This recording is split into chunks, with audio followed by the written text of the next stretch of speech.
So, Sir, you're on your own. You're not really.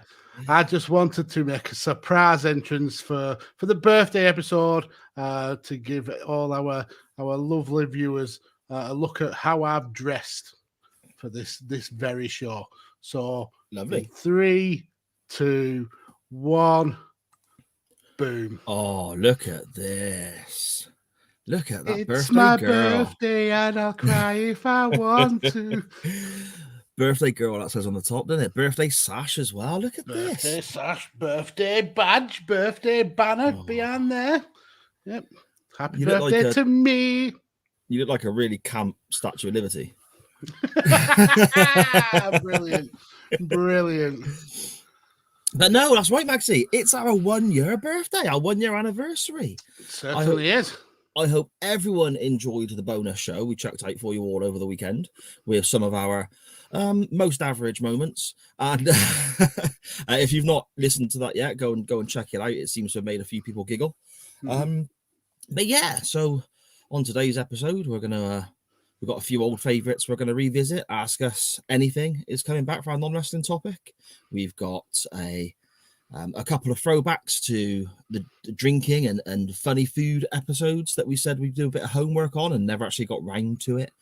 But yeah, so it's going to be a good laugh, Max. It's going to be a good laugh, isn't it? Well, at my expense. Which is always a giggle. Which is always a giggle. Soon as I am the birthday girl.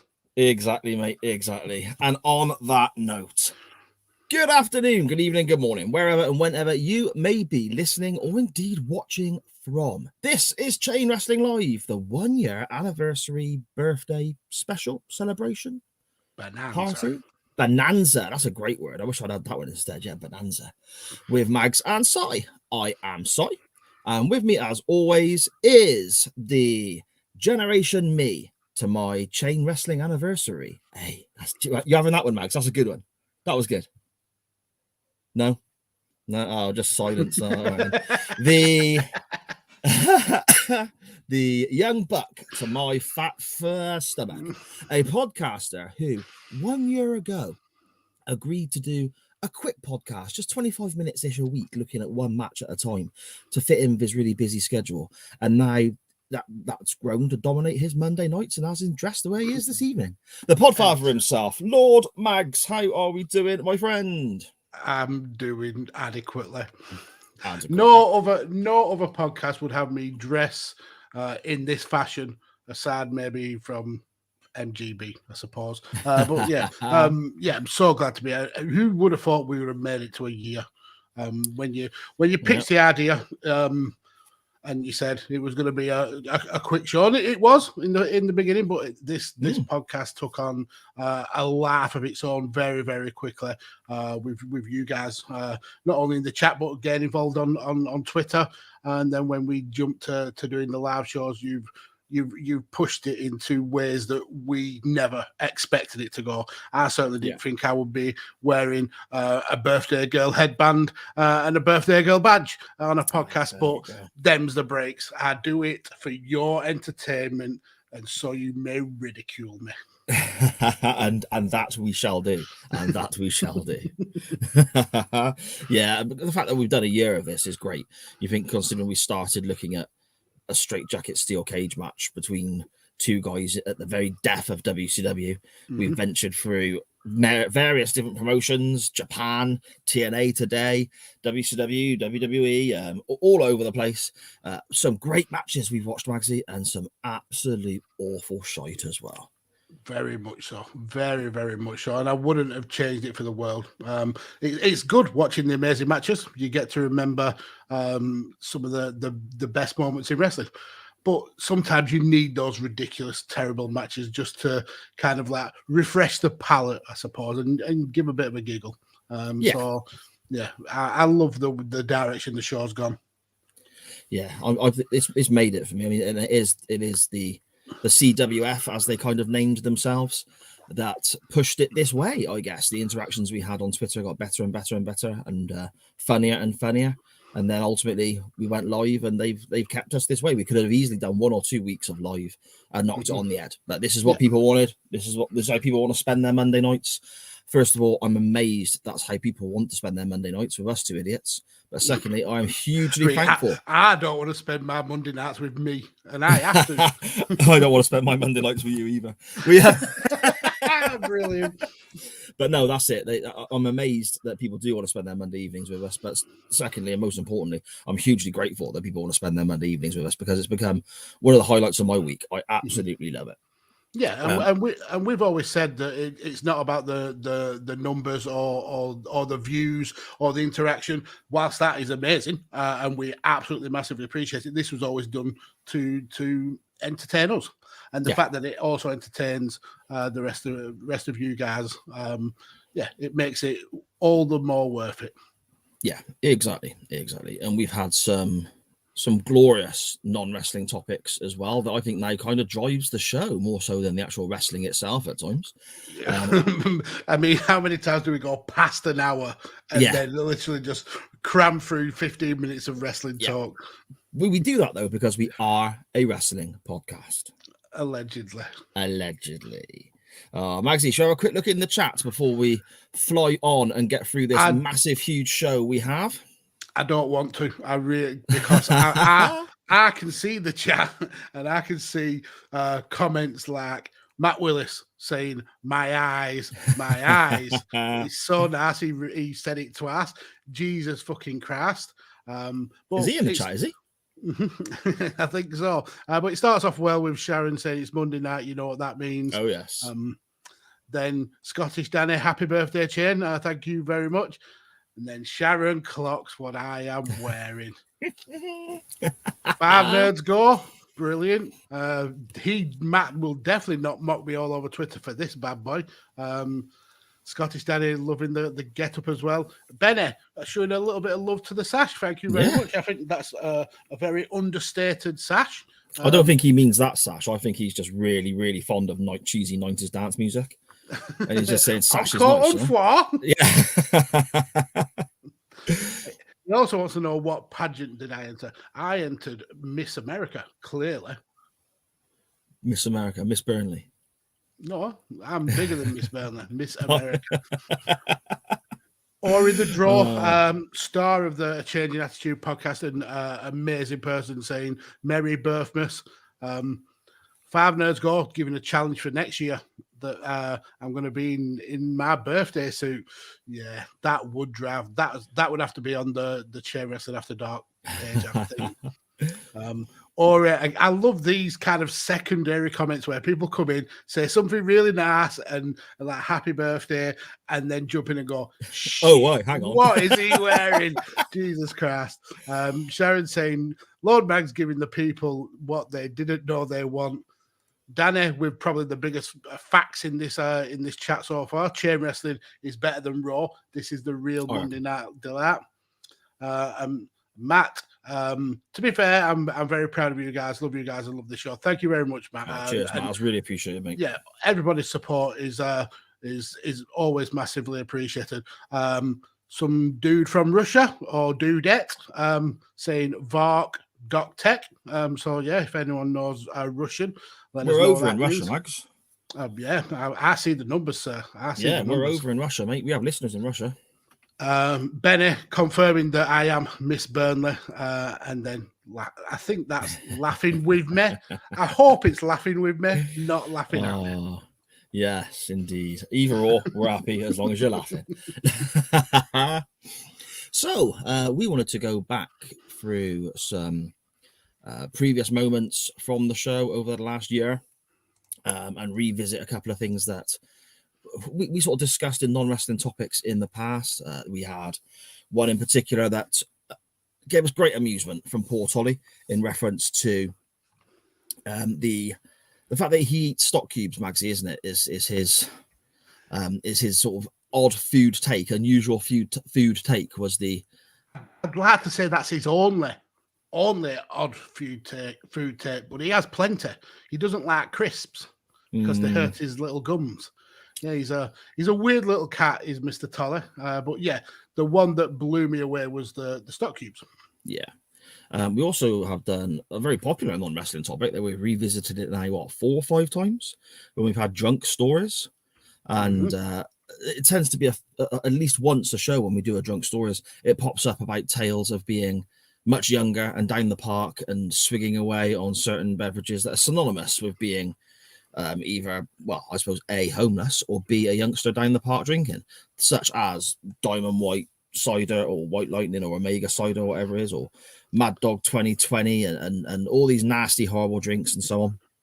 And also we had literally way back in episode 10, which is now what, 40 odd weeks ago, Magsy, isn't it? Yeah, nearly a year ago. Yeah. We played a little game called Title or Toasty, which got quite a lot of love at the time. And it was on, that was clipped and added to our bonus show, which came out over the weekend.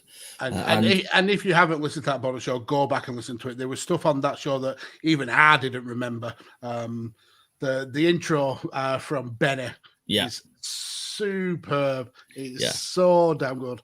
Don't bring it, because don't you'll start him marking on about our checks bouncing again. Yeah, he will. They are on the way, Benny. Promise. Wink. Yeah, so Title Toasty got a lot of love back in the day, and it also got quite a bit of love from the CWF when the bonus show came back out again. So these are a few things during the course of today's show, Magsy and I thought we'd revisit for your amusement at our expense. So shall we start, Mags, with a little bit of Title or Toasty? We shall. I mean, getting the easy stuff out of the way first. Yes. So yeah, let's add this picture to the stream then. So yeah, that's it. These are a series of pictures of titles, and I'm assuming you are going to link them to a toasty flavour, and I'm going to pick which is the best.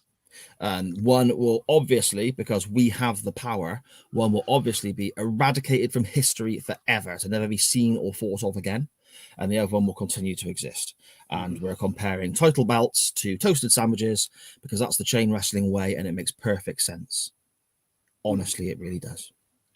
As with the first ever episode of Title or Toasty, imagine dramatic quiz music falling in right now. And if I remember on the audio version, I will add some, but there's a chance I'll forget. So just pretend.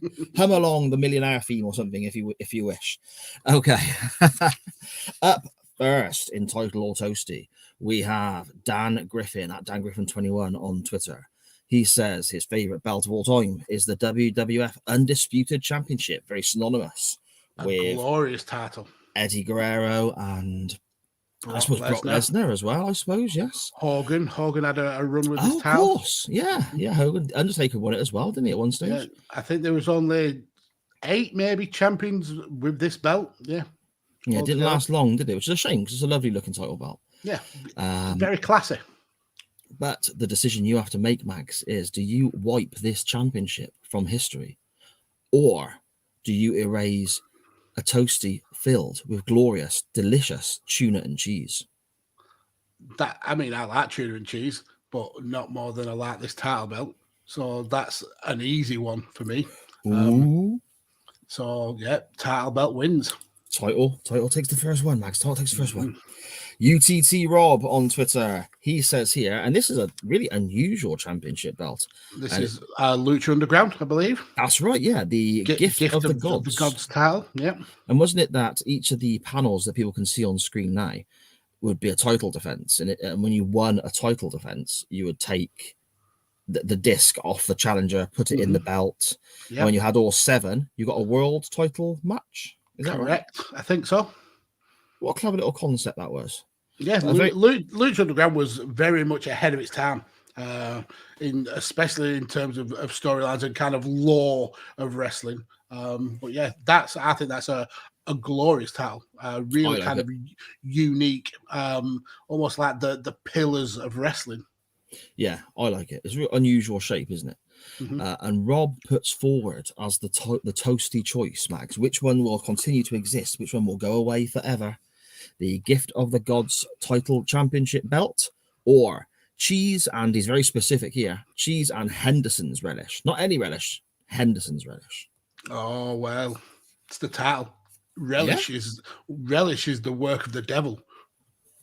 Oh, you don't like onion though, do you? Exactly. Oh, okay. So, yeah, title wins again. Title wins again. My goodness. Okay. Henderson's relish is very specific, and I don't know. I don't think I've ever had that before. I'm gonna have to try that. It'll be a Yorkshire thing. Yeah. It'll have like grass and. I like the way you just make that sweeping statement. It's a Yorkshire thing. Fuck 'em. We've got Dan in the chat. Don't knock Henderson's relish until you've tried it. I'm going to knock it because I'll never try it. Okay. I think there's he's getting a bit of grief for his cheese and tuna choice as well, Magsy, in the chat. Good. I mean, to be fair to him, he did say chucked up a softball as a first pick, which is fair. I mean, I would happily eat a cheese and tuna toasted, but not to give up the undisputed title. So it has to go. Yeah. See, I like the idea like the of cheese and tuna together. You get it in like certain things you can buy from the bakeries and that, don't you? But in a toasty, I don't know why. That just sounds weird. I don't know why. Mm-hmm. Look at this. Who's this? This is Mrs. Mags in the chat, mocking her poor husband, knowing that he's been fretting over some of the things that he's going to have to do on this podcast, and she's in the chat to revel in my misfortune. That's a loyal wife for you. Hello, Mrs. Mags. It's great to have you with us. That's awesome. Hello.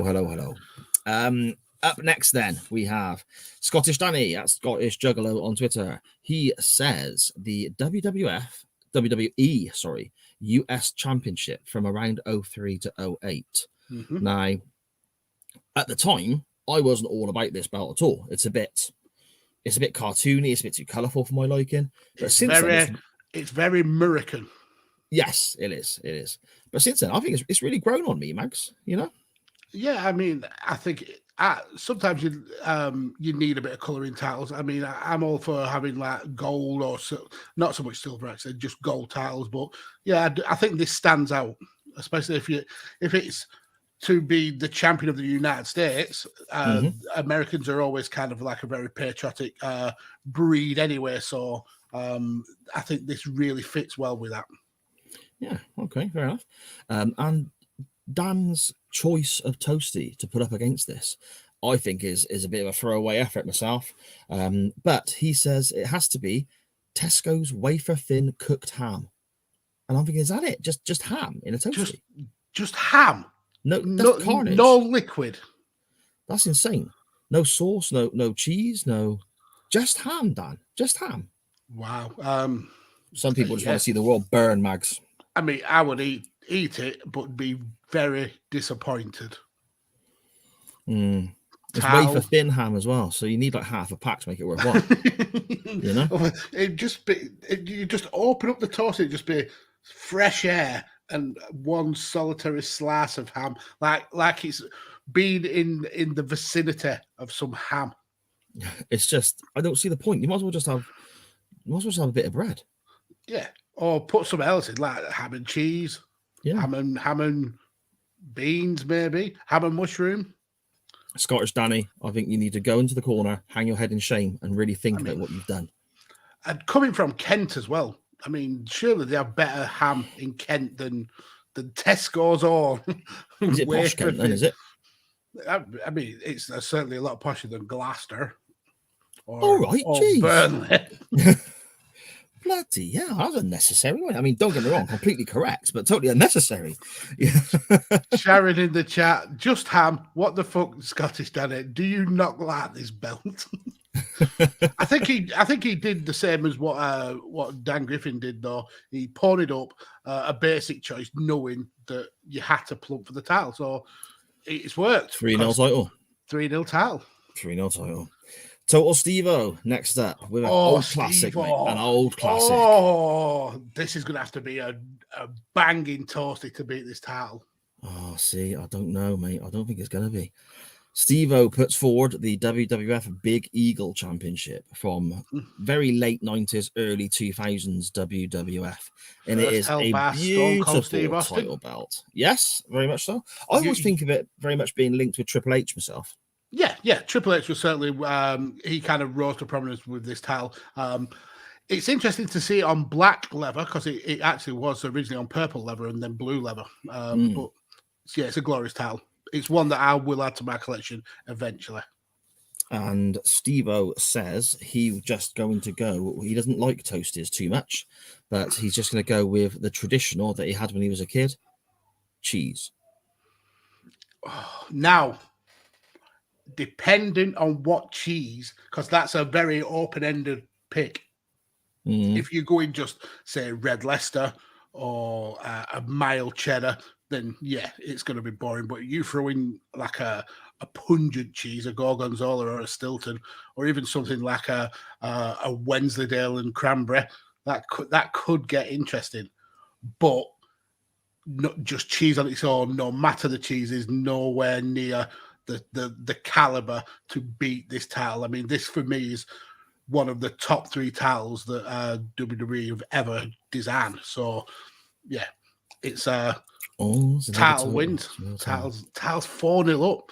See, for me, I prefer the one before, the Winged Eagle. The more absolutely. I think that's a glorious title.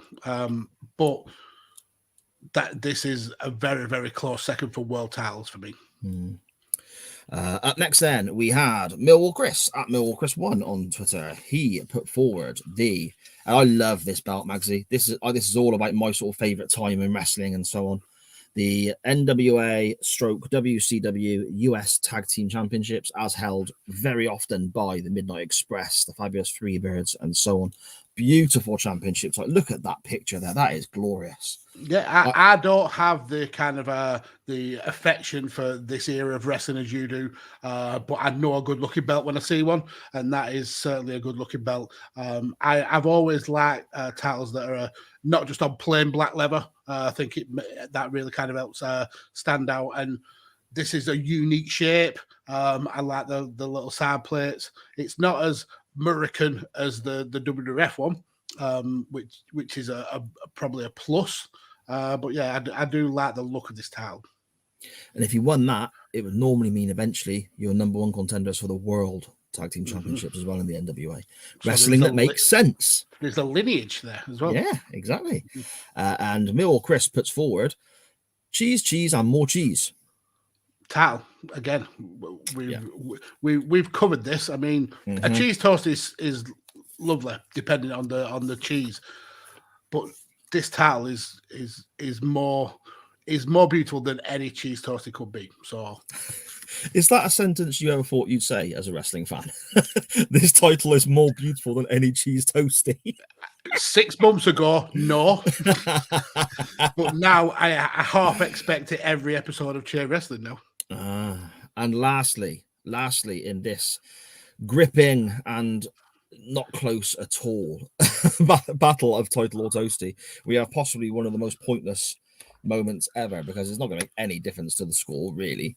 We have Andy from Bang Bang Podcast at Bang Bang Podcast on Twitter. He says, obviously, the big gold belt is the winner, and we all know that is my favorite championship of all time. I adore that belt, even though some do run it very, very close.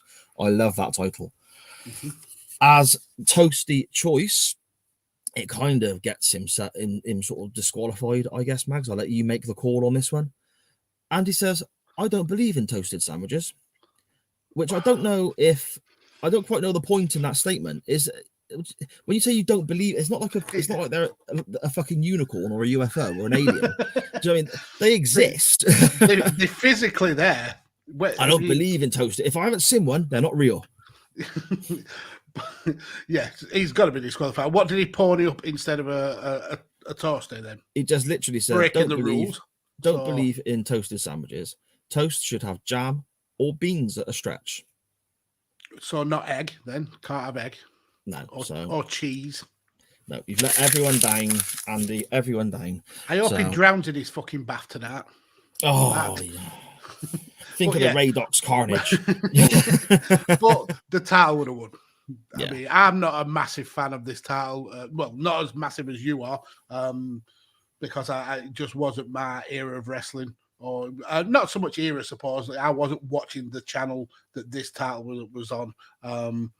But it's a nice looking belt. It's beautiful.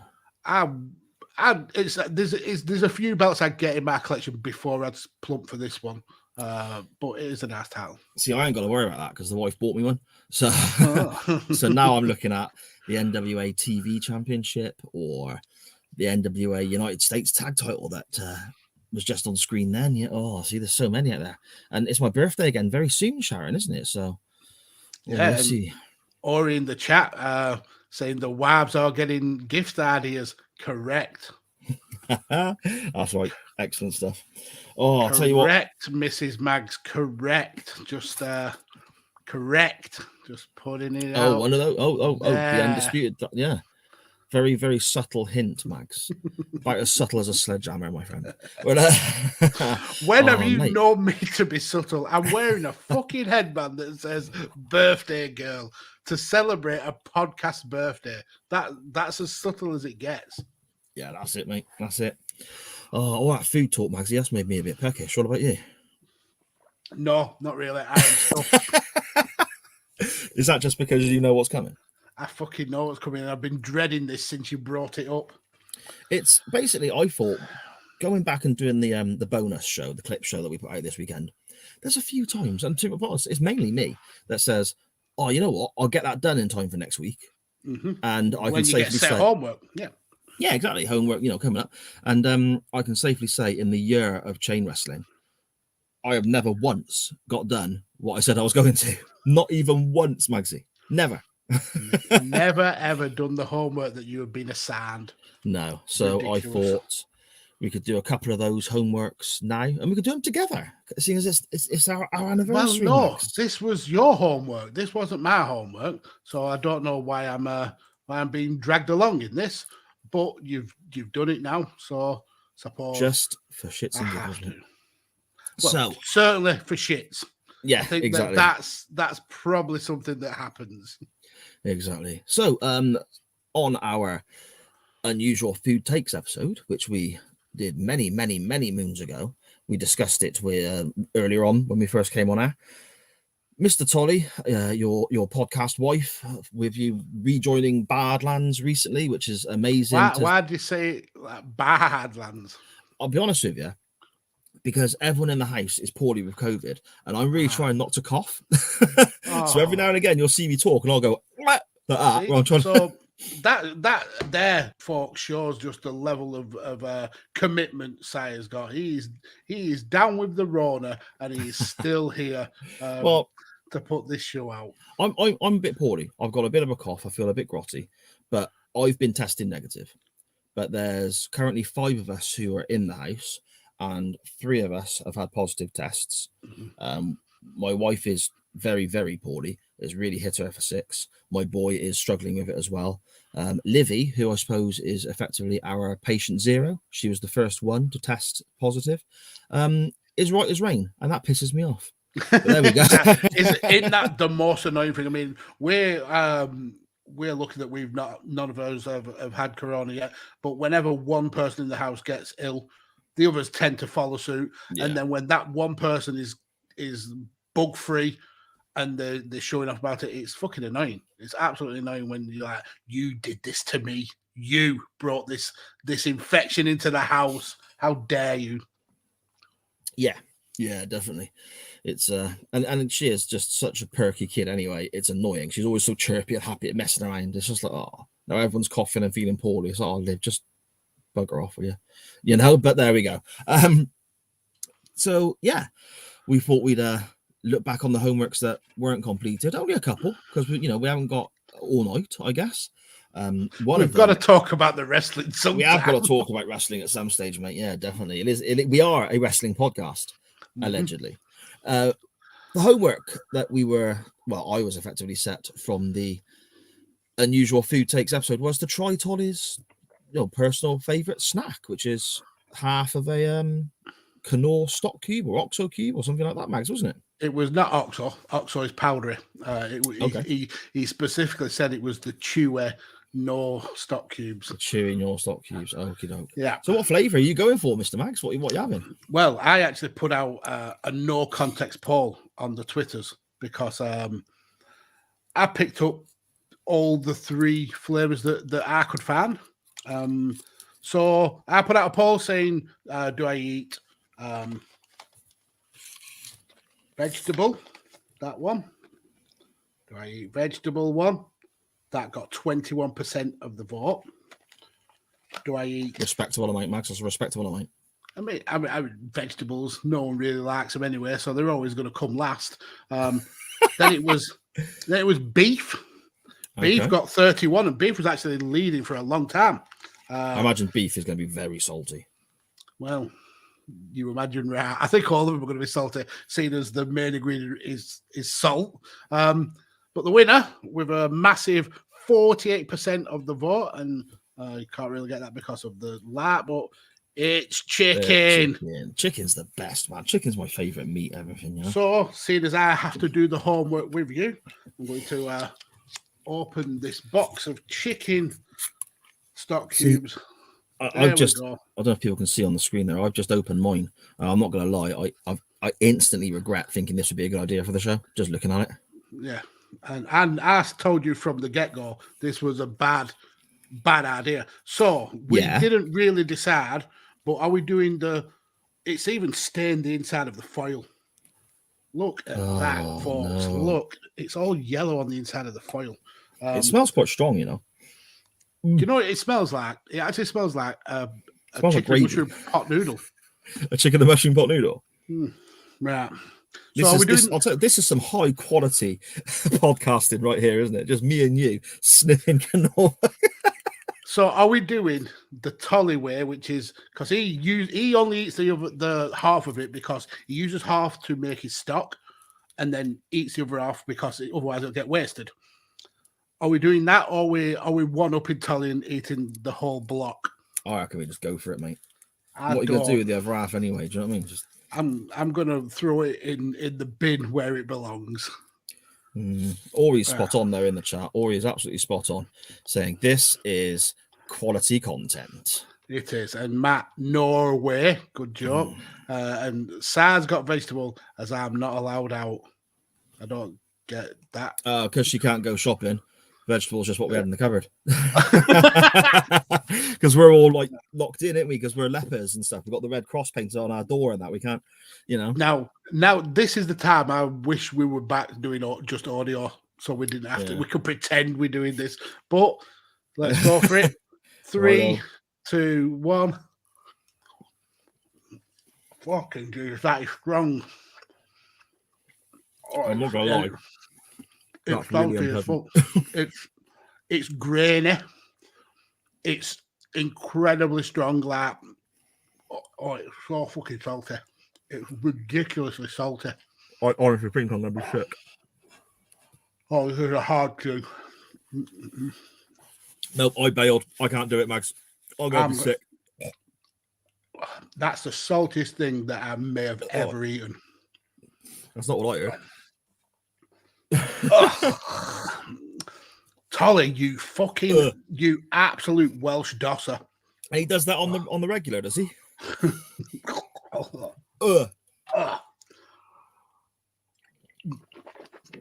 Apologies to anyone who can hear me swigging away at this kind of monster here, but it needs to be done.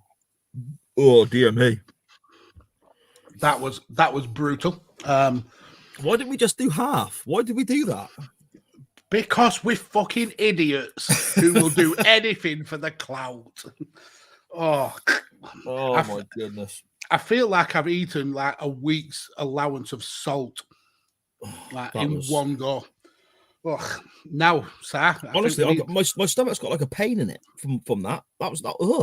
Just wait till your kidneys get the pain from all the salt. Oh, dear. I think we need to wash that away, sir. Do you reckon? Wash that away here. I got my kind of monster, mate. I'm all right, you know. I don't think Monster's gonna do it. Oh, is this the? Are you making reference, Max, to the homework that we got on one of our drunk stories episodes? I'm making reference, yes. So let's get it out of the way. We need to get out of the fucking some way. Of the awful rough drinks. I'm bitterly regretting this. Yeah, so some of the awful rough drinks that the listeners told us they used to consume when they were younger. And I suppose, Maxie, you and I did as well, I think, when we were younger, sat in the park and stuff, you know?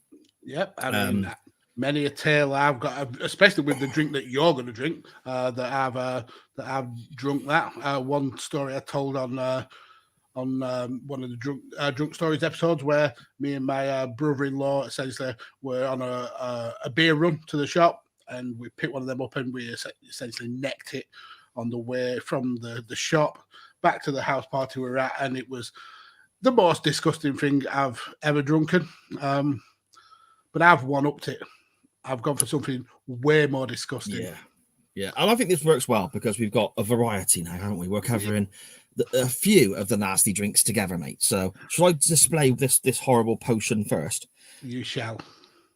Basically, I'll tell you what, it's even worse than what we thought it was going to be, because I was going to go for the old Mad Dog 2020, which was a really rough, nasty thing to consume when you're a kid, but you drank it anyway just to get yourself blasted. It turns out the shop down by me, Max, he didn't have actual Mad Dog 2020. What they had was a cheap, shittier version that they make themselves called XF 7515. Wow. And I had no options but to get that. That's grim. It's a different... When you get a knockoff of Mad Dog 2020. Yeah. And it's how much of a knockoff it is, right? If you look closely. It's not even in a... I'll just hold it up to the camera so you can see. It's not even in a proper glass bottle. It's in a squeezy plastic one. Brilliant. Well, so when you told me this plan, I wasn't sure that my local off license would sell such chavvy drinks, and I was right. They didn't. So I couldn't get hold of them. I checked Amazon. I know that the local supermarkets around me definitely didn't have it. So I checked Amazon, and it was like nearly 20 quid a bottle. And as much as I love the interaction and what you guys bring to the show, I ain't throwing 20 quid on a bottle of essential vomit-inducing liquid. So I decided to slum it on 99p white cider Omega. I'm not looking forward. That's not a good look, mate. That's not a good look, is it? But anyway, let's crack on, dude. Do you know what? This is really concerning. The drink's a different colour at the top of the bottle than it is to the bottom. It looks so grim. It does look nasty, doesn't it? I mean, should it be cloudy? I mean, check the seal. I'd definitely be... Yeah, it's still sealed. But, I remember 2020 being almost, different colours, but you could almost see through it. It's cloudy, should it? So I haven't had white cider since I was 15, maybe 16, and it smells worse than I ever imagined. It smells like it could strip paint. I don't understand on what fucking planet that smells like strawberries. But you set this homework, so again, 3. Hang on, 2. I've got my little skull glass, mate. I'm gonna I'm proper slumming it. I'm just gonna neck it from the can. Got a little skull in the red now. Look at that. That's cool, isn't it? Yeah, but now you've poured all that out, you have to drink it all. Oh shit! I didn't think that through, did I? Oh, are we doing it? Yeah. 3, okay. 2, 1.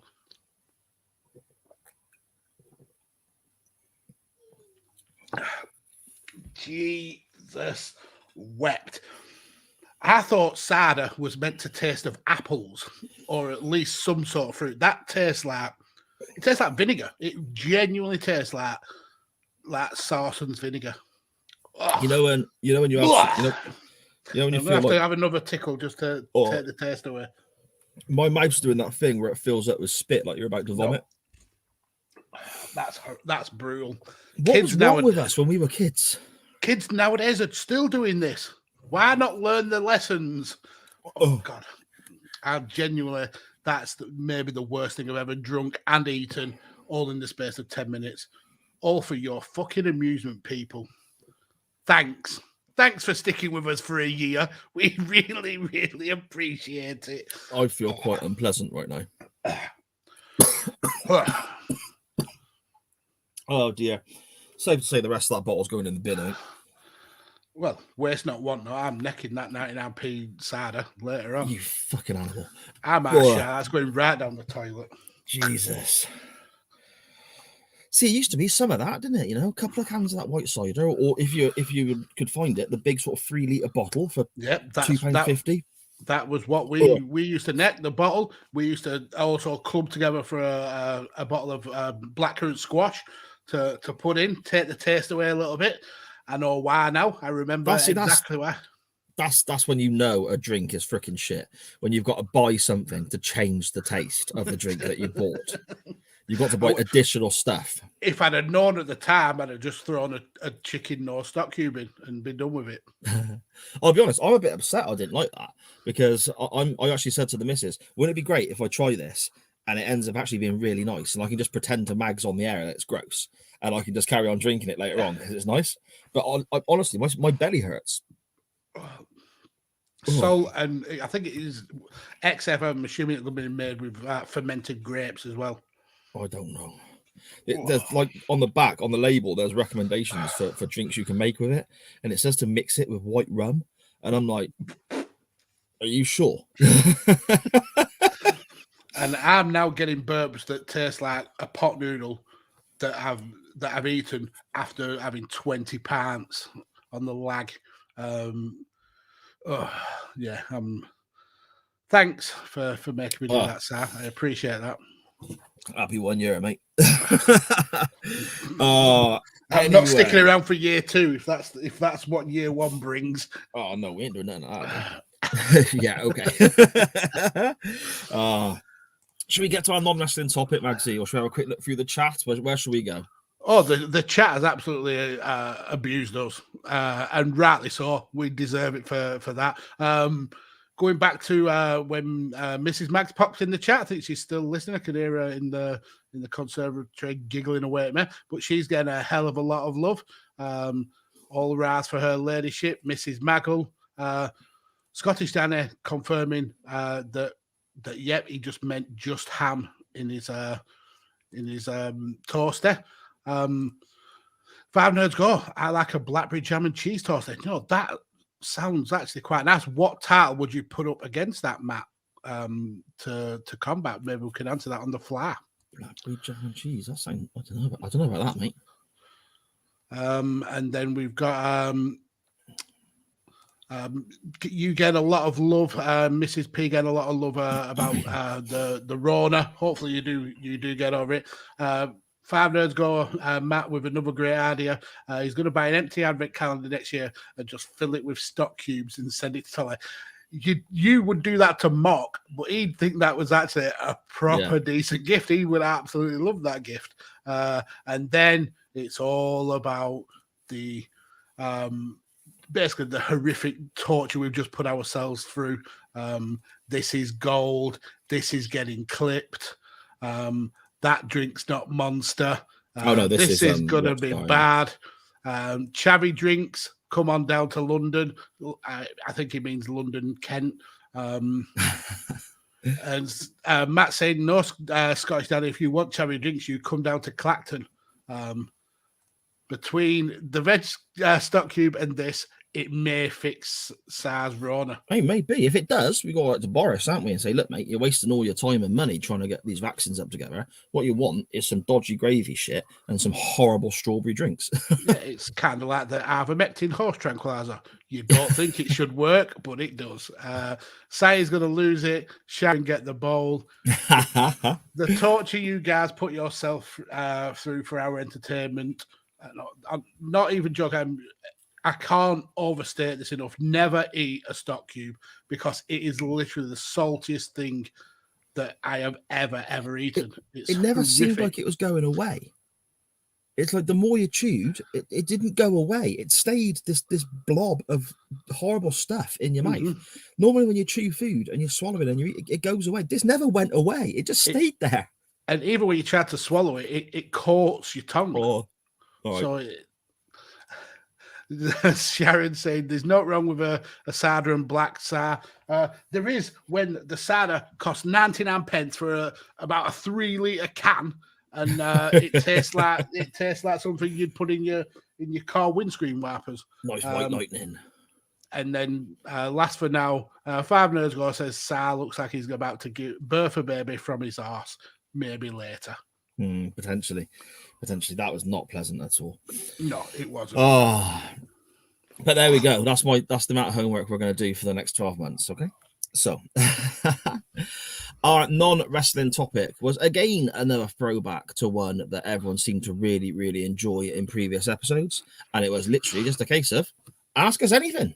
Chuck anything our way. It can be if you wanted to talk to us about sport, music, wrestling, films, anything at all, or if you want to go down the path that the CWF normally does venture and just be ridiculous and silly for the sake of a giggle, that was welcome too. Ask us anything, Mags. Yep. And they went down that last path as per usual. They did indeed, mate. They did indeed. So we will start with the usual, I guess, running through on Twitter in the order it comes in. I have a couple as well, Magsy, that were sent via DM, so I'll try to remember to tell you when they pop up so you're not searching for them on there. We have here from @FIFAConnor16 on Twitter. He says, are Yorkshire puddings the best thing on a roast dinner? Yes, there is a correct answer to this. And the answer is in the question. Yes, they are. They're absolutely amazing. See, I bloody love Yorkshire pudding, and my wife makes a banging Yorkshire pudding. She really does, like totally from scratch. It's gorgeous. But I love a bit of meat, mate, and chicken's my favourite. But I also love the roast potatoes. They're fantastic. Yeah, I make some banging roast potatoes as well. Crispy as well, like, you know. Oh, definitely. When they go in the roasting tray, they've got to be sizzling, so you know they're going to get that crisp. But for me, yeah, Yorkshire puddings, it's because of the versatility. You can actually get Yorkshire puddings big enough that they are the plate and that you put the food inside of the Yorkshire pudding. Right, yeah. And now there's even a fad going around, and you'll see it on their TikTok, where you get a Yorkshire pudding and you fill it up with whatever you want to fill it up with, and then you put a pie crust on the Yorkshire pudding, put it in the oven so the pie crust cooks, and then eat it as a Yorkshire pudding pie. See, now I might say something controversial here, but I think the top of pies is a bloody nonsense. What do you mean? Well, I don't. If I buy a chicken and mushroom pie, say you go to the chippy and you get one of the chip shop chicken and mushroom pies, right? Now they're nice. Do you know what I mean? They're I can't remember them, you know, what make they are or whatever, but they're pucker pies or whatever they are. Okay, yeah, they're lovely. The bit that I enjoy the least is the lid of the pie. Wow. So, what do you mean? What do you mean? Why? I don't know. I want the chicken and mushroom bit. That's lush. The pastry around just have the chicken and mushroom bit then.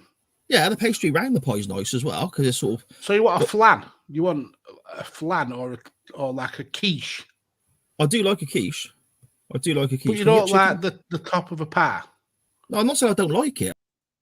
I'm not putting up with that. Sorry, guys. But yeah, I'm not having no parsley. I'll eat chicken stock cubes. I'll drink pissy white lightning. I'm not having him slate a pie. He's not coming back on until he apologises. Unreal, mate, unreal.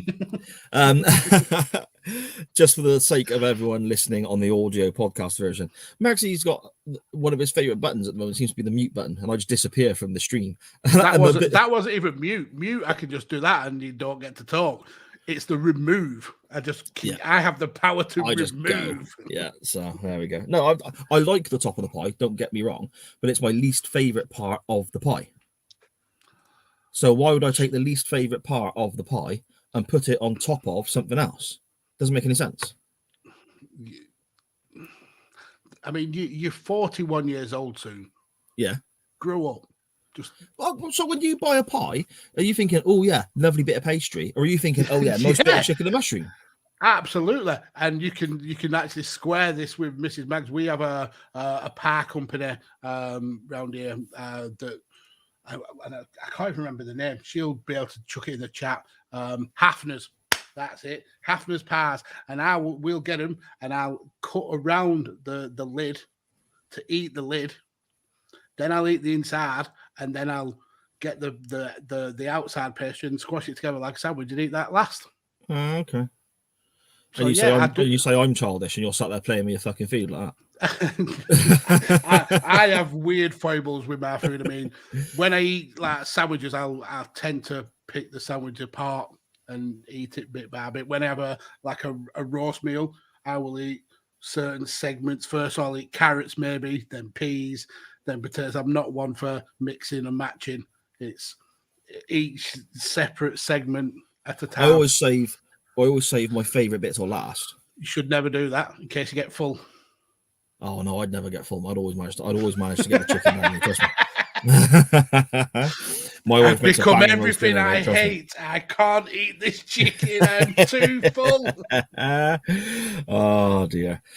At UTT Rob, he sends in what would win in a fight between a fox and a badger, and he asks us to show our working out. Now, have you done any working out? No, I haven't. No. So look at that. So even when you're told to do your work, and you still don't do it. So in a year's time, we can do that on the 2-year anniversary and have a par diagram about, and not with a cross, obviously, because you won't allow that. But a par diagram of why a fox and a badger would go to battle in the first place, and who would eventually win. So I did a little bit of working out for this. So. A badger is way bigger than a fox in terms of weight, so they've got the power advantage there. They've also got really sharp nails as well, don't they? And long as well, because they're usually for digging sets, so for underground. So they've got huge weapons. They've got a power. They've also got very sharp teeth. They're also very protective and aggressive when it comes to territory. Foxes tend to roam everywhere, so territory is not really a concern of theirs, but they are fast, they're wily, they can hunt in packs. So if we're talking a group of foxes versus a badger, I don't think there's a question that the foxes would overpower the badger. But in terms of one fox versus one badger, I think badger would get that killer blow and beat a fox. You genuinely really looked into that properly, didn't you? I did. Yeah. See, I just thought badger. I just appreciate our CWF. So I thought it was a question worthy of some research. Yeah, okay. But I came to the same conclusion, and I literally just went, I don't know, badger. Yeah. Brilliant. At Scottish Juggalo, our good friend Danny on Twitter, he asks, if you had a remote control that has the power to either rewind or fast forward your lives, which one would you choose? Okay. I mean, I think it's simple. You'd want to rewind. I mean, you're going through the Quantum League podcast, the waiting room, and that's based on going back in time and kind of fixing problems that once went wrong. So for me, that would be the whole point of being able to time travel, to go back and potentially fix those things that went wrong in your life, and also to do the kind of the Back to the Future thing and maybe buy a Gray's Sports Almanac. Bet on some sports and knowing the results. So yeah, I think I would rather have the power to rewind.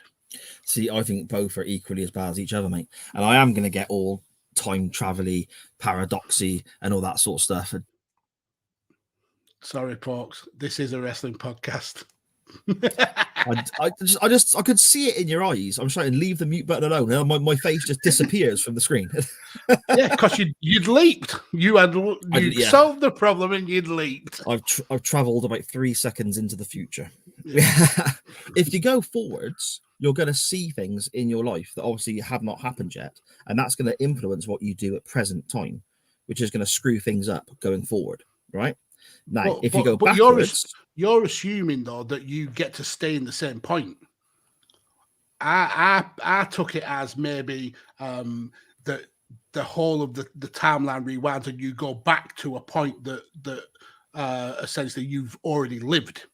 So if you fast forward, it would still be your present, but just your timeline has shifted forward. Okay, so you would still be you, just traveling along the same timeline. Yeah. So you would get, if you went backwards, you'd get younger? Yeah, perhaps. Well, you'd have to, wouldn't you? Because you wouldn't. If you and me were to rewind it now to when we were 5, it'd be a bit odd us both having full beards, sat in our high chairs. Do you know what I mean? I've told you, Mum, I don't like spaghetti hoops. No, I don't want any stock on my chicken. See, I took it as being able to go forwards or backwards and then go back to your normal time. Okay. I mean, that's still a valid interpretation. He didn't set any hard and fast rules with his question. No. To be honest, Danny, you've let us down a little bit there by being a bit too vague Yeah. with your time traveling question, mate. I know. Tighten it up, Danny. Yeah. Thought you'd have learned by now. Come on, mate. Well, and I'm not even going to justify it with an answer, but backwards. At Dan Griffin 21, a good friend of the show on Twitter, he says, would you rather fight one horse-sized duck or 100 duck-sized horses? And then Rob, to add context, gave us this glorious picture. That's a big bloody duck, isn't it? The neck on that duck. It's not even the size of, I mean, the size of the duck is concerning, but the neck on the duck, it's like a goose-shaped duck. A goose-shaped duck. Yeah. That is do they normally stand up like that as well? Well, that one certainly does. Again, this is king fantastic of the ducks. audio. So, answering Dan's question then, I think one horse-sized duck would be pretty brutal. It's got a massive beak that it can peck you with, massive wings. Man. Yeah, massive wings. I mean, you hear about swans being able to break people's arms with their wings. I'm sure a horse-sized duck would have at least similar, if not more, power. Whereas 100 duck-sized horses, I mean, as much as I like ducks and I wouldn't wish any harm, I could punt a duck. Yeah. I could volley a duck. And I think 100 of them, whilst I might be kind of get cramped maybe in my quads, I could still volley 100 duck-sized horses. So I would beat 100 duck-sized horses, I think. Yeah, I'm with you, I think, mate. The only downside would be if they sort of, had a plan. And if they got you to the ground, yeah. Some of you, if some of them decide to circle behind and attack you from behind, because obviously if there's 100 of them, you can only focus on the duck-sized horses that are in front of you. If they were clever and they kind of had some sort of military organization and they went, as ducks are wont to do. Well, you see them, mate. You don't know what's in their minds, do you? They're evil. Look in their eyes. You can see it. These horse-sized ducks, duck-sized horses or whatever. If they're coming around behind the back of you, then you're knackered then, because like you said, if they get you on the deck, they've all got those little metal things on their feet, they'll tramp you to death, man. Mm-hmm. That is also true, but those metal things on the feet, aka shoes, will be pretty small if they're duck-sized. Yeah, but there's 100 of them. Yeah, but still, they're small. Okay. So just, okay. All right. So it's okay, then if you're attacked by 100 Smurfs who are really small, I still think that would kill you. They could kill you. No, I don't think so. I think they would be irritating, but I could squash 100 Smurfs pretty easily. So you're telling me you could take 100 Smurfs in a fight? Yeah. Yeah. Okay, fair enough. I wish there was a way of us testing that theory, but obviously there's not. Our good friend and the crazy stock cube eating Port Ollie at Rain Counter on Twitter, he says or asks, if you could spend a month in any country in the world, what would you do on your first day back home? So he doesn't want to know where we'd go. He's not interested in where we go. So I mean, for me, it'd be Turkey. I absolutely love Turkey. I think it'll be the place that eventually me and Mrs. Maggs will call home, hopefully, fingers crossed. But what will we do on our first day back home? A shitload of washing. Yeah. Yeah. Okay. And cry because you're back in this terrible, terrible country.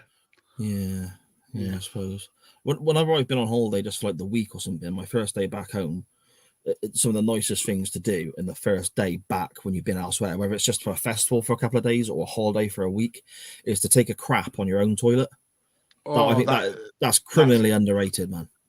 That is glorious. But saying that, in Turkey, a lot of the majority of toilets are bidets as well, kind of like built-in bidets, and there is nothing better than a bidet. Believe me. Right, I wouldn't know. I've never used one.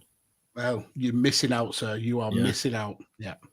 I'll have to try and find somewhere that has one and go. Just don't go to your local plumbers merchants and test one in the window. Certainly not. But yeah. At Good Bad Wrestle on Twitter, Good Cop Bad Cop Wrestling Podcast. He asks, and there's a couple of quick ones here. What names do you give to each meal of the day? For example, his in-laws go with breakfast, lunch, and supper. Magsy? So breakfast. I'm assuming you call it breakfast. Yeah. Then dinner. Yeah. And then tea. Yeah. Yeah. That's what I say. Yeah. And a lot of people would think that that's kind of like a geography thing, but I think it's more of a class thing. If you're like working class, it's usually breakfast, dinner, tea. If you're more kind of middle class or upper class, you end up calling it lunch and supper. So yeah, breakfast, dinner, tea. Breakfast, dinner, tea, supper. Sharon's one of Sharon, I think it's with Sharon's best mate. They constantly have this discussion back and forth about what the meals are called, whether it's dinner or tea, or is it lunch and dinner and stuff like that. And I can see lunch sometimes being referred to as dinner because it's dinner time at school, isn't it, and stuff like that. Yeah. But yeah, breakfast, lunch, dinner. That's kind of two dinners, and then tea. Oh yeah, sorry, no, breakfast, lunch, tea. Yeah. Yeah, that works, but the main meal in the evening is called tea. Yeah, totally. Yeah. What word do you use most frequently for bread rolls? Bread rolls. Bread rolls. Yeah. Yeah. It's not a cob. It's not a cob. It's not a balm. Well, balms are actually a very specific type of bread roll that, and it's not an oven bottom. It's a bread roll. Yeah. That's what they're called. Favorite Americanism? I don't think I've got one. I do. I love how, and I mentioned it earlier in the show, I love how patriotic they are. Okay. I do. I mean, sometimes it's quite fanatical, weird, but most Americans are massively proud of being Americans. That's something you don't really get a lot in Britain. You'll get like odd like kind of groups that are proud of being British, but not to the kind of like the levels that most Americans are. I mean, they wear their flag as part of their clothing. Every kind of like major building has an American flag. Most houses have an American flag hanging out of the on the porch. So yeah, it's the patriotism that they have. Yeah, no, I get that. I like the whole is it tailgating? It's called, where you go to an American football game and you basically just have a barbecue. You have a massive barbecue, eating burgers and drinking booze. I'm all about that, mate. You know, especially if it's White Lightning or XF 7515. I'll tell you what. Even as we're talking about roast dinners and chicken and mushroom pies and so on, normally I'd start feeling hungry talking about that sort of thing on the show. No way in hell has that happened this week. Oh my God, I don't think I'm going to eat for the rest of the month. and definitely don't put any salt on your food. Do what Andy does and just eat your food without seasoning for the rest of the week. Oh God, man, I still can't believe that happened. That was horrible. Millwall Chris in the chat. I know we normally don't go to the chat mid topic, but he says, "Evening, everyone. What have I missed?" Oh. Not much. Yeah, not much at all. We've just tried to kill our kidneys. But yeah, it's been a brutal hour. Yeah, you've missed quite a lot, sir. Yeah, plenty to go back and check out on the video version on YouTube, or even the audio podcast version when it comes out later in the week. Yeah, look at that cheap plug. Woo! At Radio Tekkers, our hosts, I guess, Magsy, were that using the Radio Tekkers YouTube stuff. Apparently, Tanner, who runs the Tekkers account, is the brains of Radio Tekkers. So okay. So what does that make you if he's the brains? I'm the idiot. The moron. Okay. Serious question. What was the thought process in coming up with the concepts of your shows? Chain Wrestling, Badlands, A Change in Attitude, and SJP Wrestling Pod are all very different. What was the planning of these, and how do you keep them so fresh? Magsy, do you want to start with Badlands and A Change in Attitude? Yeah, I mean, it actually all started with Why We Watch. which was kind of an homage to someone else in the chat, Mr. Ray Cash, aka Rance Morris. One of my first ever podcast experience was going on a show that he essentially made specific to talk with me, called Fan to Fan, where we talked about each of us kind of pathway into wrestling and what we like and dislike. That kind of morphed into Why We Watch. When it comes to 5 rounds, that's pretty explanatory. Me and my son have always been massive MMA fans. He's a practitioner in MMA, so that kind of made sense there. Badlands was actually a pitch that I threw to Paul Tolley, essentially just to see if it was a good idea, because we got friendly in a New Japan chat group, and he mentioned that he had a podcast. So I said, what do you think of this idea of basically talking about the Mount Rushmores of wrestling, because everybody has a Mount Rushmore. So I pitched that to him, and hoping that he would kind of take the bait and want to come aboard, and thankfully that he did. With a change in attitude, that was kind of like a filler for Badlands. Badlands come to an end because Paul kind of fell out of the wrestling bubble, and I wanted like almost a replacement to fill that slot.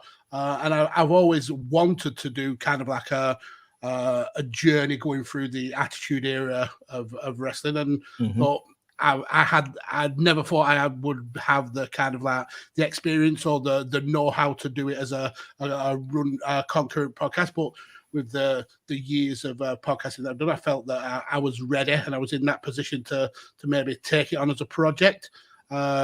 Spoke to Tanner, spoke to Ori. They absolutely loved the idea, and it just took a life of its own. And so they were always kind of like either projects that I'd already had an idea about, or something that I kind of like pitched to someone, and we kind of mixed it up and kind of fleshed it out. But yeah, that's essentially where the ideas come from. Yeah, okay, makes a lot of sense. I love a change of attitude. You know how much I'm a big fan of Badlands. I was, I'm again now. It's restarted in a slightly different style, I guess. But and Why We Watch as well. I love that show. I used to listen to it every week after I discovered it. It was awesome. That. Really good stuff. And that's what kind of stemmed into the start of SJP, and it kind of came from Magsy. I've said it plenty of times before, so I apologize if people have heard the tale or whatever, but Magsy and my wife both at the same time kind of saying you should get into podcasting after I'd been on Why We Watch and Badlands as a guest. And that kind of, I didn't really know an exact format. I didn't really know exactly what I was going to do, but I was writing, and my Twitter handle and my email and so on for my writing side of things was always at SJP Words. It's just my initials. It's something simple and easy for me to remember, I guess.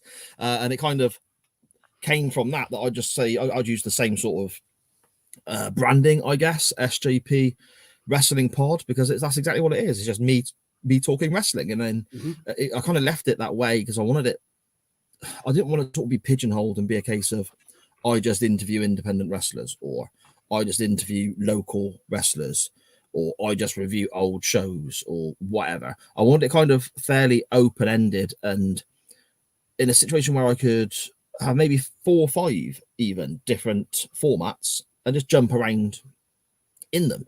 I mean, the last episode, the most recent one, was actually just me talking on my own for 50 minutes.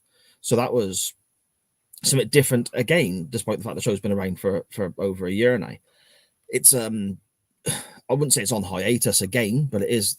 The situation I'm in is I feel no pressure to keep releasing SJP. If something pops up, which there is 3 episodes in mind that I'm currently working on with different guests to do, those 3 episodes will come out, and then there may be nothing from it again for a month. It's literally now a case of I will do that show kind of as and when it feels right with a certain topic. I don't feel like I'm forcing a topic or forcing something like that. And then chain wrestling, again, the tale's fairly well known, I guess.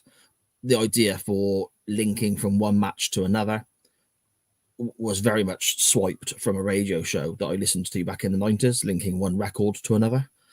And it kind of, when it popped in my head, thinking about that segment that they had on this radio station that this old guy used to play when I was sort of 16, 17, working in a furniture shop in town. The manager, they would always have his old school radio station on. They had this segment, and it would link from one, for example, you've got Black Sabbath. Ozzy Osbourne used to sing for Black Sabbath. The guitarist in Ozzy Osbourne's solo band is Zakk Wylde. So Zakk Wylde's also in Black Label Society, and that's how you would link to that. And I kind of thought, wouldn't that be great to do that with wrestling? Mm-hmm. And as soon as that idea was in my head, I couldn't shake it. So then Magsy got on board and kind of just went from there, really. That was it. So that's kind of how the two shows came together, mate, wasn't it, really? Yeah, pretty much. And again, I was, and we've mentioned it on the bonus episode, you pitched a show to me, and I would have kicked myself if I didn't take it up, because I thought the idea was superb, and to hear that with someone else's voices, I would have been devastated that I didn't jump at the chance. So I'm massively glad that I did, even though you did pitch it as a half-hour show, and it's now jumped into a life of its own. But and to kind of like round off what Tanner Ashley says, how do we keep them fresh? It's by doing stuff like this. We've the thing with chain wrestling is it's kind of moved along with the times, I suppose, from its humble beginnings on Visionaries Global Media to kind of jumping aboard when Tanner, Matt, and myself made Radio Tekkers a thing, and to jumping into the live, which is something 6 months ago we would have never even dreamt of doing. It's keeping it fresh, and the same with Badlands and a change in attitude. It's not so much the topics, it's the people that you do the shows with. It wouldn't bother me if nobody listened at all. It's getting that opportunity to speak with these people about the wacky world of wrestling. I think that's what keeps it fresh, having those conversations, having those kind of viewpoints, and kind of just having fun doing podcasting. And I think when it stops being fun, that's the time to start thinking of knocking it on the head. Yeah, I totally agree, man. So that's kind of what's happened with SJP, to be honest. It didn't really stop being fun altogether, but it just felt like sometimes I was forcing it a little bit.